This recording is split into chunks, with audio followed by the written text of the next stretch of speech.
നമസ്കാരം, ഞാൻ അഡ്വക്കേറ്റ് ഗായത്രി സുധാകരൻ. ഗാർഹിക പീഡന നിരോധന നിയമം എന്താണെന്ന് നമുക്ക് പലർക്കും അറിയാമെങ്കിലും പലർക്കും ഗാർഹിക പീഡന നിരോധന നിയമത്തെ പറ്റിയിട്ട് പല രീതിയിലുള്ള ഡൗട്ട്സും ഉണ്ട്. അപ്പോൾ ഏറ്റവും കൂടുതൽ ആളുകൾ ചോദിക്കുന്ന ഒരു 3-4 ഡൗട്ട്സിനുള്ള ഉത്തരമാണ് ഈ ചെറിയ വീഡിയോ കൊണ്ട് ഉദ്ദേശിക്കുന്നത്.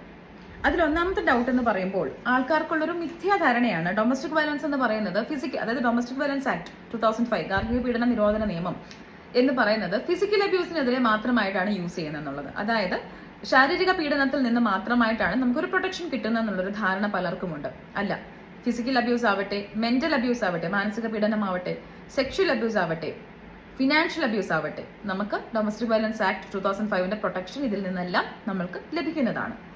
ഇനി ഡൊമസ്റ്റിക് വയലൻസ് ആക്ട് എന്ന് പറയുന്നത് മാരീഡ് വിമന് വേണ്ടിയിട്ട് മാത്രമുള്ളതാണ്, വിവാഹം കഴിച്ച വിമന് വേണ്ടിയിട്ട് മാത്രമുള്ള പ്രൊട്ടക്ഷൻ ആണെന്ന് പലരും പറയാറുണ്ട്.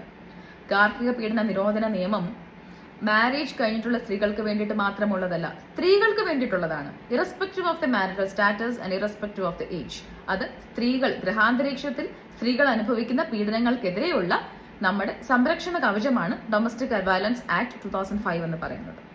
ഇനി ഡൊമസ്റ്റിക് വയലൻസ് ആക്ട് എന്ന് പറയുന്നത് ഭർത്താവിനോ ഭർത്തൃ വീട്ടുകാർക്കെതിരെ മാത്രമേ നമുക്ക് ഉപയോഗിക്കാൻ പറ്റുള്ളൂ എന്ന് പലരും ചോദിക്കാറുണ്ട്. അല്ല, ഒരു സ്ത്രീ താമസിക്കുന്ന സ്ഥലത്ത് നിന്നും ഒരേ കൂരയ്ക്കുള്ളിൽ നിന്നും ഒരേ റൂഫിനുള്ളിൽ നിന്നും അവർ താമസിക്കുന്നിടത്ത് നിന്നും അവർക്ക് ഏറ്റുവാങ്ങുന്ന പീഡനങ്ങൾക്കെതിരെ അത് ഭർത്താവോ ഭർത്തൃ വീട്ടുകാരോ ആയിക്കോട്ടെ, സ്വന്തം വീട്ടുകാരായിക്കോട്ടെ, അവരുടെ ഫാമിലി മെമ്പേഴ്സിൽ നിന്നും അവർക്ക് ലഭിക്കുന്ന പീഡനങ്ങൾ, ആ പീഡനങ്ങൾക്കെതിരെ ഡൊമസ്റ്റിക് വയലൻസ് ആക്ട് 2005 യൂസ് ചെയ്യാൻ പറ്റുന്നതാണ്.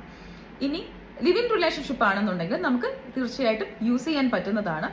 ടൈം ഒരു ലിമിറ്റ് ഇല്ല, but it actually differs in different cases. പക്ഷെ ഒരു ഹൗസ് മെയ്ഡിന് അത് യൂസ് ചെയ്യാൻ പറ്റുമോ എന്ന് ചോദിച്ചാൽ അല്ല. ഒരു കൂരയ്ക്ക് ഉള്ളിലാണെന്നുണ്ടെങ്കിൽ പോലും ഒരു ഹൗസ് മെയ്ഡിന് അത് യൂസ് ചെയ്യാൻ പറ്റത്തില്ല, ഫാമിലി മെമ്പർ അല്ലാത്തത് കൊണ്ട്.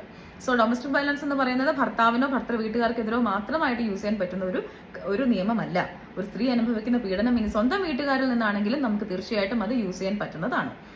ഇനി ഡൊമസ്റ്റിക് വയലൻസ് ആക്ട് എന്ന് പറയുന്നത് മെയിൽ മെമ്പേഴ്സിന്, ആണുങ്ങൾക്കെതിരെ മാത്രമായിട്ടാണോ യൂസ് ചെയ്യാൻ പറ്റുന്നത്? അല്ല. നമ്മളെ പീഡിപ്പിക്കുന്നതിന് സ്ത്രീ ആയിക്കോട്ടെ, അതായത് ഇപ്പം അമ്മായി അമ്മയാവട്ടെ, സിസ്റ്റർ ഇൻ ലോ ആവട്ടെ, തിരിച്ചു മരുമകളാവട്ടെ, ഇനി മദേഴ്സിനെ ഡോട്ടേഴ്സ് പീഡിപ്പിക്കാറുണ്ട്, മക്കള് സ്വന്തം പെൺമക്കളെ പീഡിപ്പിക്കാറുണ്ട്, പെൺമക്കളെ അമ്മമാരെ പീഡിപ്പിക്കാറുണ്ട്. അങ്ങനെ ഏത് തരത്തിലാണെങ്കിലും, മെയിൽ ആണെങ്കിലും ഫീമെയിൽ ആണെങ്കിലും നമുക്ക് തീർച്ചയായിട്ടും പ്രൊട്ടക്ഷൻ കിട്ടുന്നതാണ് ഈ നിയമം വെച്ചിട്ട്. പക്ഷെ ഒരു റൂഫിനുള്ളിൽ താമസിച്ചവരാണെന്ന് തെളിയിക്കപ്പെടണം. അതുകൊണ്ട് ഡൊമസ്റ്റിക് വയലൻസിനെ പറ്റിയിട്ട് പലർക്കുമുള്ള ചില മിഥ്യാധാരണകളുടെ ഡൗട്ടാണ് ഇത്. ഇനി ഡൊമസ്റ്റിക് വയലൻസിനെ പറ്റിയിട്ടുള്ള ഡീറ്റെയിൽ വീഡിയോ ഞാൻ യൂട്യൂബ് ചാനൽ അപ്ലോഡ് ചെയ്യുന്നതാണ്.